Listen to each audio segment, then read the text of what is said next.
नमस्कार, मी श्रवणदत्त S, police अधीक्षक नंदुरबार.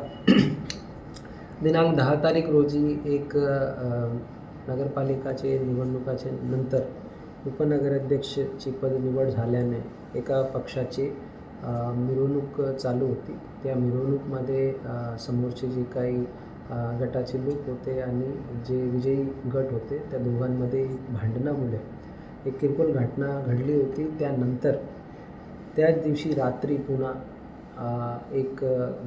काही समाजकंटकाकडून एका गटाचे माजी आमदार श्री शिरीष चौधरी यांचे घरावर हल्ला झाला होता.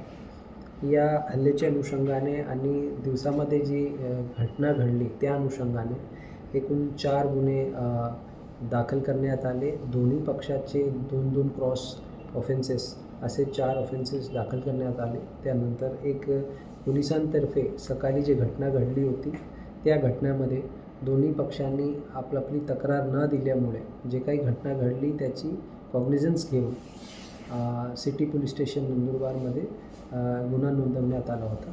त्यानंतर रात्री जी घटना घडली त्याच्यानंतर दोन्ही पक्षांनी आपापले 2-2 गुन्हे त्यांची तक्रार नोंदवली.